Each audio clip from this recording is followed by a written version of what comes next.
எல்லாரும் நல்லா இருக்கீங்கன்னு நம்புகிறேன். நான் பேசுகிறதும் நல்லா இருக்கும்னு நம்பி கேட்க வந்திருக்கிற உங்கள் எல்லாருக்கும் வந்தனம் வந்தனம், வருக வருக. இந்த வாரம் நான் உங்களோட பேச போகிற ஒரு விஷயம் நம்ம எல்லார் வாழ்க்கையிலையும் ஒரு மிகப்பெரிய பங்கு வகிக்கிற விஷயமாக தாங்க இருக்க முடியும். முக்கியமாக என் வாழ்க்கையில் கூட இந்த விஷயத்துக்கு நான் ரொம்ப முக்கியத்துவம் கொடுக்குற ஆளுன்னே சொல்லலாம். நம்ம தமிழ் மொழி அப்படிங்கிற பார்வையிலேருந்து பார்த்தா, அன்பான நண்பனை ஆபத்தில் அறியலாம்ல ஆரம்பித்து முஸ்தஃபாவுக்கு போய் என் ஃப்ரெண்டை போல் யார் மச்சானில் நின்றுச்சுங்க. இன்றைக்கி மனிதர் உணர்ந்து கொள்ள இது மனித காதல் அல்ல, அதையும் தாண்டி புனிதமானது அங்கே நிற்கிதுங்க. ஆமாங்க, இந்த வாரம் நான் பேச போகிறது நட்பு. இந்த மஞ்சுமல் பாய்ஸ் படத்தில் கண்மணி அன்போடு காதலன் நான் எழுதும் கடிதமேங்கிற பாட்டை அவங்க நட்புக்காக பயன்படுத்தியிருக்கிறத பார்க்கும்பொழுது எனக்கு ஒரு விஷயம் ஞாபகம் வந்துச்சுங்க. ஜலாலுத்தீன் ரூமி அப்படின்னு சொல்லிட்டு ஒரு சூஃபி போய்ட் இருப்பார். நம்ம எல்லாருக்கும் அவரை ரூமி அப்படின்னு சொல்லி தெரியும். அவர் அவரோட கவிதைகளில் காதலை ஒரு வரையறைக்குள்ளே அடைச்சி வச்சதே கிடையாதுங்க. காதல்னால் இதான் காதலுக்கு பேராமீட்டர்ஸ் அப்படின்னு சொல்லி அவர் டிஃபைன் பண்ணதே கிடையாது.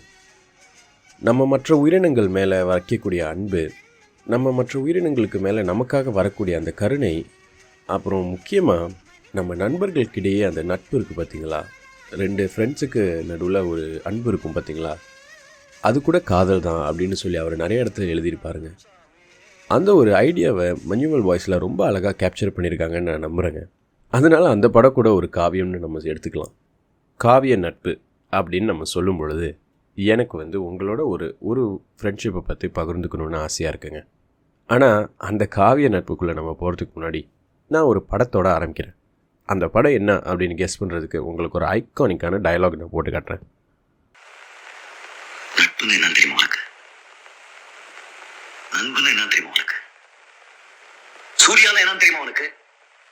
ஆமாங்க, இந்த வாரம் நான் தளபதி அப்படிங்கிற படத்தோட தாங்க இந்த எபிசோட ஆரம்பிக்க போகிறேன்.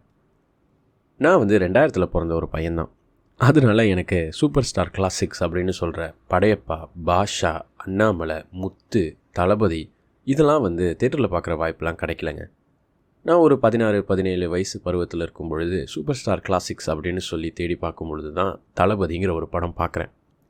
நான் முதல் தடவை பார்க்கும்போதெல்லாம் சூப்பர் ஸ்டார்க்காக தான் பார்க்குறேன், அது ஒத்துக்கணும். ஆனால் இந்த தமிழ் ஆர்வம் கொஞ்சம் வந்ததுக்கப்புறம் தளபதி அப்படிங்கிற படத்தில் சில கவனத்திற்குரிய விஷயங்கள்லாம் இருக்குங்க. ரொம்ப அழகான சில விஷயங்கள்லாம் இருக்குது. அதில் கவிஞர் வாலி அவர்கள் செஞ்ச ஒரு விஷயம் இருக்குங்க. காட்டுக்குயில் மனசுக்குள்ளேன்னு ஒரு பாட்டு. தளபதிங்கிற படம் மகாபாரதத்தோட கதையை இன்ஸ்பிரேஷனாக வச்சு எடுத்த படம் தான். அதனால் உங்களுக்கு கதைக்களம் சிமிலராக தான் இருக்கும். பிளாட் லைன் ஓரளவுக்கு சிமிலர், இன்ஸ்பயர்ட் பிளாட் லைன் தான். அதில் காட்டுக்குயில் மனசுக்குள்ளேங்கிற பாட்டில் கவிஞர் வாலி அவர்கள் ஒரு அற்புதமான விஷயம் செஞ்சுருப்பாங்க. இந்த மகாபாரதத்தில் வர ஒரு விஷயத்தை வெறும் 4 வரியில் அப்படியே அடக்கி வச்சுருப்பாருங்க. அந்த வரிகள் என்னன்னு முதல்ல உங்களுக்கு சொல்கிறேன். பந்தம் என்ன, சொந்தம் என்ன, போனா என்ன, வந்தா என்ன, உறவுக்கெல்லாம் கவலைப்பட்ட ஜென்மம் நான் இல்லை. பாசம் வைக்க, நேசம் வைக்க, தோழன் உண்டு வாழ வைக்க, அவனைத் தவிர உறவுக்காரன் யாரும் இங்கில்லை. கவிஞர் வாலி அவர்கள் மாதிரி ஒரு தமிழ் ஆளுமை இருக்கிற கவிஞனால் மட்டும்தாங்க இந்த விஷயத்தை செய்ய முடியும். ஏன்னா கர்ணன், துரியோதரன் இவங்க 2 பேருக்கிடையே இருக்கிற அந்த காவிய நட்பை இந்த 8 வரியில் அப்படியே அடக்கி வச்சுருப்பாருங்க. ஏன்னா கர்ணனுக்கும் துரியோதரனுக்கும் இதாங்க நட்பு. டேய், பந்தம் என்ன, சொந்தம் என்ன, என்னை பெற்றவன், கூட பிறந்தவன் அப்படின்னு சொல்லி எவன் வந்தாலும் எனக்கு கவலை இல்லைடா. போரே நடந்தாலும் நான் உன் பக்கம் நின்று போர் செய்வேன்டா, ஏன்னா நீ என் நண்பன்டா அப்படின்னு சொன்னவன் தாங்க கர்ணன். அந்த ஒரு விஷயத்த ஒரே பாட்டில் எவ்வளோ அழகாக கவிஞர் வாலி நம்மளுக்கு சொல்லியிருக்காரு பார்த்தீங்களா. நான் முதல் தடவை இந்த பாட்டெலாம் கேட்கும் பொழுது அப்படியே காட்டுக்குயில் மனசுக்குள்ளே என்ன மாதிரி எழுதி வச்சுருக்காங்களா, இது ஒரு ஃப்ரெண்ட்ஷிப் ஆந்தம் அப்படின்னு சொல்லிட்டு வெறும் பசங்களோட வைப் பண்ணுறது மட்டும்தாங்க. ஆனால் நம்ம கொஞ்சம் கூர்மையாக கவனிக்கும் போது தான் தெரியுது, நம்மளுடைய தமிழ் கவிஞர்கள்லாம் எவ்வளோ பெரிய காப்பியங்களை கூட நம்மளுக்கு ரொம்ப எளிதாக கடத்தியிருக்காங்க அப்படிங்கிற ஒரு விஷயம். அதனால் இந்த கர்ணன், துரியோதரன் அவங்களுடைய காவிய நட்பை பற்றி ஒரு விஷயம் நானும் உங்களோட பகிர்ந்துக்கணுன்னு ஆசைப்பட்றேங்க. இவங்க நட்பு எப்படி ஆரம்பிச்சிச்சு அப்படிங்கிறத நம்ம இந்த வாரம் பார்ப்போம். பாரதம் முழுசாக தெரிஞ்சவங்க தயவுசெய்து மன்னிச்சிருங்க.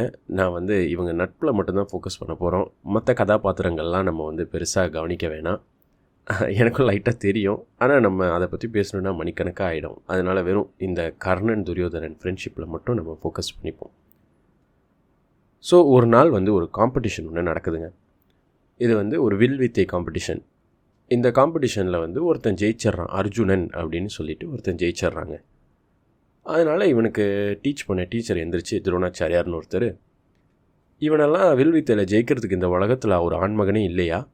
நான் கற்றுக் கொடுத்த என்னோடய மாணவனை தவிர வேறு யாருமே வில்வித்தை இன்னும் நல்லா கற்றுக்கலையா அப்படின்னு ஒரு சவால் விட்றாருங்க. இந்த காம்படிஷனை பார்க்குற ஆடியன்ஸ் கூட்டத்தில் கர்ணன் உட்காந்துருக்கான். அவன் எந்திரிச்சு நின்று நான் வந்து ப்ரூஃப் பண்ணுறேன் அப்படின்னு சொல்லி இறங்கி வந்து மேடையில் அவன் கற்றுக்கிட்ட முழு வித்தையும் காட்டுறாங்க. அவன் கற்றுக்கிட்ட எல்லாத்தையும் அவன் வந்து நிரூபித்ததுக்கு அப்புறமா அவனை நிற்க வச்சு, உன் அப்பா அம்மா யாரா, உன் குலங்கோத்திரம் என்ன, நீ வந்து அரசனா அப்படின்னு கேள்வி கேட்குறாங்கங்க. அந்த நேரத்தில் அவன் தலை குனிஞ்சு நிற்கிறான். அப்போது அந்த மேடையில் உட்காந்துருக்கிற இன்னொரு அரசன், இன்னொரு கிங் எந்திரிச்சு நின்று, கெட்டவனாகவே இருந்தாலும் அந்த துரியோதரனுங்கிறவன் எந்திரிச்சு நின்று சொல்கிறான், நீ வந்து 4 பேருக்கெல்லாம் ஜாதி குலங்கோத்திரம்லாம் பார்க்கக்கூடாது, அவன் எந்த ஃபேமிலியிலேருந்து வந்திருக்கான்லாம் பார்க்கக்கூடாது அப்படின்னு அவன் வருஷப்படுத்துகிறாங்க. கற்றவர்க்கும் நல நிறைந்த கண்ணியர்க்கும் வன்மைக்கை உற்றவர்க்கும் வீரன் என்று உயர்ந்தவர்க்கும் கோதில் சரித ஞானம் கொற்றவர்க்கும் ஜாதி ஒன்று நன்மை தீமை இல்லையாம் அப்படின்னு அவன் சொல்கிறாங்க. அதாவது கற்றவர்க்கும், படித்தவனுக்கு, அழகாக இருக்கிற பெண்களுக்கு, வன்மைக்கை கொடுத்து வாழ்கிறவனுக்கு, வீரனாக இருக்கிறவனுக்கு, இவங்க 4 பேருக்கும் நீலாம் வந்து ஜாதியெலாம் பார்க்கக்கூடாதுடா, இவன் வீரன்னா வீரன்னு ஏற்றுக்கணும் அப்படின்னு அவன் சொல்கிறாங்க. இந்த இடத்துல தலை குனிஞ்சு நிற்கிற கர்ணனோட உதவிக்கு இவன் வராங்க. அப்போ அவங்க திருப்பி பதில் சொல்கிறாங்க, இல்லை இவன் அரசன் இல்லை, அதனால் இவனை வீரன்னு நாங்கள் ஏற்றுக்க முடியாது, இந்த காம்படிஷனில் இவனை ஜெயிச்சதால நாங்கள் ஒத்துக்க முடியாது அப்படின்னு சொல்கிறாங்க. அதனால் துரியோதனன் என்ன செய்யறான், அதே இடத்துல கர்ணனை அரசனாக்குறாங்க. அவனோட எல்லைக்கு உட்பட்ட அங்கதேசம் அப்படிங்கிற ஒரு நாட்டுக்கு இன்னிலேருந்து கர்ணன் தான் அரசன் அப்படின்னு அவன் சொல்கிறாங்க. இந்த இடத்துல தாங்க இவங்களுடைய நட்பு மலருது. ஏன்னா எனக்கு கூட நிற்கிறதுக்கு யாருமே இல்லை, என்னை எல்லாருமே அவமானப்படுத்துகிறாங்க. அந்த நேரத்தில் ஒருத்தன் வந்து, டேய் உன்னை நான் அரசனாகவே ஆக்குறேன்டா, எதுக்காகவும் இல்லை, உன் வீரத்திற்காக அப்படிங்கிற ஒரு அன்கண்டிஷனல் ஃப்ரெண்ட்ஷிப்புங்க, ஒரு அன்கண்டிஷனல் லவ்வுங்க. இது தாங்க இரு நண்பர்களுக்கிடையே இருக்கக்கூடிய உண்மையான நட்பு. உன்னோட பேக்ரவுண்டு, நீ எங்கேருந்து வந்திருக்க, அதெல்லாம் எனக்கு தெரியாது, உன்கிட்ட இருக்கிற ஒரு விஷயம் எனக்கு பிடிச்சிருக்கு, அதனால் நீ என் நண்பன் அப்படிங்கிற ஒரு அழகான காவிய நட்பு இந்த இடத்துல தாங்க ஆரம்பிக்குது. இந்த ஃப்ரெண்ட்ஷிப்புக்காக தாங்க, இந்த ஒரு நட்புக்காக தான் ஃப்யூச்சரில் கர்ணன் அப்படிங்கிறவன் தன்னோட சொந்த தம்பிங்களே எதிர்த்து போர் செய்வாங்க.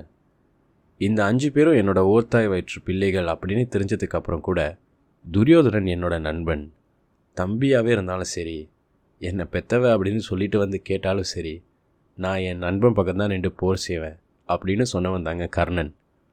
இங்கே தாங்க நம்ம கவிஞர் வாலி எழுதின விஷயம் அவ்வளோ அழகாக உட்காருது.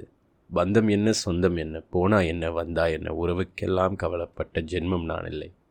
ஏன்னா சின்ன வயசுலேருந்தே பெற்றவங்க யாருன்னு தெரியாமல், கூட பிறந்தவங்க யாருன்னு தெரியாமல் தனியாகவே வளர்ந்தவங்க கர்ணன். அவனுக்கு முதன் முறையாக நான் இருக்கேன்டா அவனுக்கு அப்படின்னு தோள் கொடுத்தது துரியோதனன் தாங்க.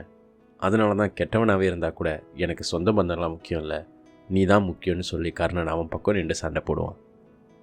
இது தாங்க என்ன கேட்டிங்கன்னா, தமிழ் நம்மளுக்கு நட்புனா என்ன அப்படின்னு கற்றுக் கொடுக்கறதுக்காக கொடுத்த ஒரு அழகான கதாபாத்திரம், ஒரு காப்பியம்.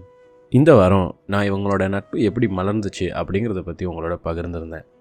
நான் தொடர்ந்து அடுத்த வாரம் இவங்களுக்கிடையே இருக்கிற நட்பில் ஒரு அழகான ஒரு சம்பவம் ஒன்று நேர்ந்திருக்கும், அதை பற்றி நான் உங்களோட பேசுகிறேன். அது வரைக்கும் சந்தோஷமாக இருங்க. சந்தோஷமாக இல்லையா, நான் நட்பை பற்றி பேசியிருக்கேன், நண்பன் படத்தில் வர மாதிரி ஆல் இஸ் வெல் சொல்லிக்கோங்க. நன்றி, வாழ்க வளமுடன்.